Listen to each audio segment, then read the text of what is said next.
Donc, Joëlle da Fonseca Ruellan, je suis responsable des affaires économiques et européennes au sein de l'Union des industries textiles. L'Union des industries textiles, donc c'est une fédération professionnelle qui a été créée en 1900. Nous représentons des entreprises du tissage, de la filature, du tricotage, de l'ennoblissement, c'est-à-dire l'impression et la teinture. Nous représentons également les textiles à usage technique pour diverses applications dans la santé, dans le bâtiment, dans l'automobile, le linge de maison, textile d'ameublement et la lingerie féminine, la lingerie.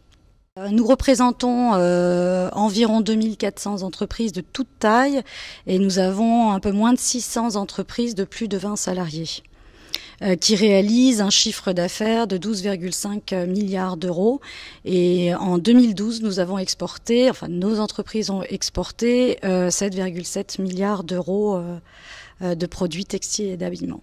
Nous, on apporte de l'information évidemment aux entreprises, mais notre vocation première, en tout cas dans mon service, c'est effectivement de défendre les intérêts des industriels de notre secteur auprès des pouvoirs publics, que ce soit en France comme en Europe. Donc on défend leurs intérêts et de ce fait on reçoit régulièrement nos industriels, que ce soit en réunion, que ce soit les voir sur des salons. On a de l'information de nos industriels pour défendre leurs intérêts sur diverses réglementations ou diverses orientations de politique commerciale. Je pense qu'il faut pas en fait dire que on a des accords plus importants que d'autres. Il faut vraiment être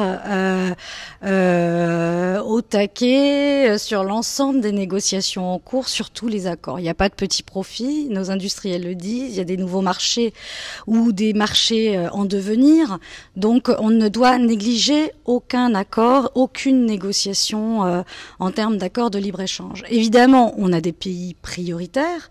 On les a déjà listés, on a notamment le Canada, les États-Unis. Alors le Canada, on va avoir un accord très prochainement, c'est en phase finale.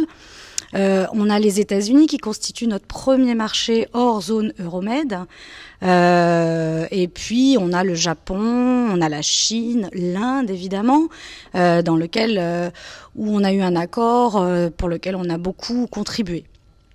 Enfin, l'accord n'est pas encore mis en place, hein, c'est encore en cours de négociation, mais effectivement, on a travaillé sur cette négociation, en tout cas pour défendre les intérêts des industriels du secteur. Alors, les thèmes sur lesquels on se focalise le plus, en tout cas dans les négociations, c'est effectivement l'aspect tarifaire. Hein. On sait que nos droits de douane sont les plus bas au monde. Nous, on a un maximum de 12% de droits de douane à l'entrée en Europe, alors que les pays appliquent des droits autour de 20 à 25%, des pays tiers.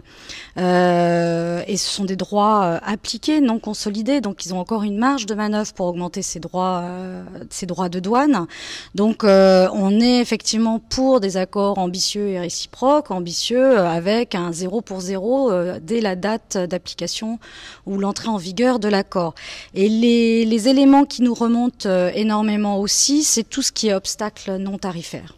Tout ce qui est obstacle non tarifaire, c'est un peu la partie moins visible, mais auxquelles sont confrontées nos entreprises au quotidien. Donc, ce sont des barrières liées aux normes, aux tests d'inflammabilité, qui fait que effectivement l'accès aux différents marchés devient de plus en plus compliqué. Donc, effectivement, dans le cadre des négociations bilatérales, c'est effectivement des aspects que nous faisons remonter auprès des pouvoirs publics. Et puis au niveau communautaire aussi, ce sont des aspects qu'on fait remonter et à notre fédération européenne et à la Commission européenne, qui d'ailleurs a mis en place un groupe de travail accès au marché dédié au secteur textile et habillement. Donc la Commission européenne a pour objectif d'entamer des dialogues réglementaires avec des pays qui seraient pas concernés pour le moment ou qui sont pas intégrés dans les négociations pour l'instant bilatérales.